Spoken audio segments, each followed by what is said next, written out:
दिल्ली का जंतर मंतर पिछले एक महीने से सियासी रणभूमि बना हुआ है। सरकार के खिलाफ लगातार उठ रही आवाजों के बीच आखिर वह पल आ ही गया जिसका आंदोलनकारी कई दिनों से इंतजार कर रहे थे। सत्ता जो अब तक पूरी तरह खामोश दिखाई दे रही थी, आखिरकार बातचीत की मेज पर आने को मजबूर हो गई। लेकिन सबसे बड़ा सवाल अब भी हवा में तैर रहा है। क्या यह बातचीत किसी बड़े फैसले की शुरुआत है या फिर गुस्से की आग ठंडी करने की नई राजनीतिक चाल। आदाब, नमस्कार, आप देख रहे हैं मंथन टुडे। मैं हूं आपके साथ उज़मा। शिक्षा मंत्री धर्मेंद्र प्रधान के इस्तीफे की मांग को लेकर आंदोलन कर रहे संगठन ने साफ कर दिया है कि अब केवल आश्वासन से काम नहीं चलेगा। उनका कहना है कि जब तक जिम्मेदारी तय नहीं होगी तब तक संघर्ष जारी रहेगा। इसी बीच आंदोलन के प्रवक्ता सौरभ दास ने दावा किया है कि सरकार की ओर से संपर्क किया गया है और उन्हें भाजपा के वरिष्ठ नेता तथा केंद्रीय मंत्री जेपी नड्डा से मुलाकात के लिए बुलाया गया है। सीजेपी के प्रवक्ता सौरभ दास ने एक्स पर पोस्ट शेयर करते हुए बताया कि सोमवार सुबह सरकार की ओर से बातचीत के लिए संपर्क किया गया है। इसके बाद वो और आशुतोष रंका केंद्रीय मंत्री जेपी नड्डा से मिलने के लिए रवाना हुए। सौरभ दास ने कहा कि पार्टी अपनी मांगों पर स्पष्ट है और बड़ी संख्या में युवा प्रदर्शन में शामिल हुए हैं। उनका कहना है कि बातचीत के जरिए समाधान निकलने की उम्मीद है। यह खबर सामने आते ही जंतर मंतर का माहौल अचानक गर्मा गया और सियासी गलियारों में चर्चाओं का दौर शुरू हो गया। इससे पहले सुबह 10 बजे पुलिस ने जंतर मंतर पर कॉकरोच जनता पार्टी के प्रदर्शनकारियों पर लाठीचार्ज किया। इससे कई लोगों को चोट आई और कई लोगों के सिर भी फूट गए। हालांकि पुलिस ने इससे इनकार किया है। जंतर मंतर से संसद तक के 1.5 किलोमीटर के रास्ते में सिर्फ प्रदर्शनकारी ही दिखाई दे रहे हैं। इस दौरान प्रदर्शनकारी राजीव चौक और मंडी हाउस मेट्रो स्टेशन में घुस गए। कई लोग बैरिकेडिंग तोड़कर पार्लियामेंट थाने तक भी पहुंचे। इसके बाद उन्हें हिरासत में लिया गया। सुबह प्रशासनिक अधिकारियों के दफ्तर में हुई हलचल ने कई तरह की अटकलों को जन्म दिया।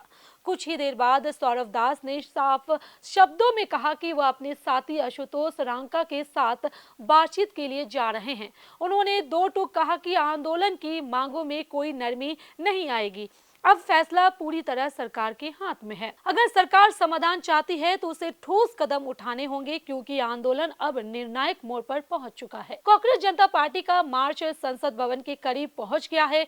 पुलिस ने उन्हें रोकने के लिए संसद के पास आंसू गैस के गोले दागे हैं और सभी गेट्स के पास सुरक्षा बढ़ा दी गई है। प्रदर्शनकारी राजीव चौक और मंडी हाउस मेट्रो स्टेशन में घुस गए।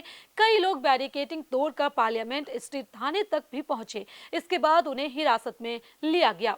वहीं सीजेपी फाउंडर अभिजीत दीपके ने भूख हड़ताल खत्म कर दी है। उन्होंने कहा कि अगर जल्द सोनम वांगचुक को जंतर मंतर नहीं भेजा गया तो वे संसद मार्च के लिए निकल जाएंगे। धरना स्थल पर मौजूद युवाओं का कहना है कि एक महीने तक उनकी आवाज को नजरअंदाज किया गया है।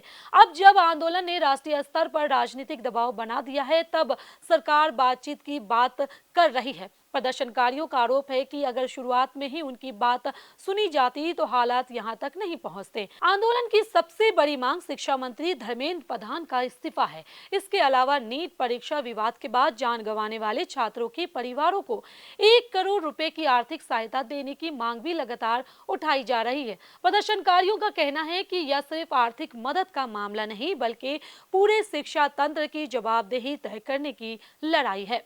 इधर सामाजिक और पर्यावरण कार्यकर्ता सोनम वांगचुक भी इसी मुद्दे को लेकर लंबे समय से अनशन पर हैं। उनकी बिगड़ती सेहत के बाद पुलिस उन्हें अस्पताल ले गई, लेकिन आंदोलन की चिंगारी बुझी नहीं।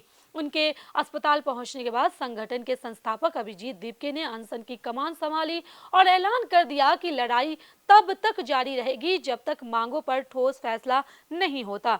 अब सबकी निगाहें सरकार और आंदोलनकारियों के बीच होने वाली बातचीत पर टिकी है। अगर बातचीत बेनतीजा रही तो यह आंदोलन और उग्र हो सकता है।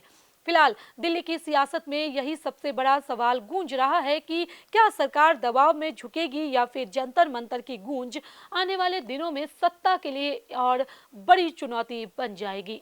चलिए फिलहाल इस खबर में बस इतना ही। देश की ऐसी राजनीतिक खबरों के लिए बने रहे मंथन टुडे के साथ साथ ही हमारे चैनल को लाइक करें, सब्सक्राइब करें, फॉलो करें और निष्पक्ष पत्रकारिता देखना है तो देखते रहे मंथन टुडे। बहुत बहुत शुक्रिया।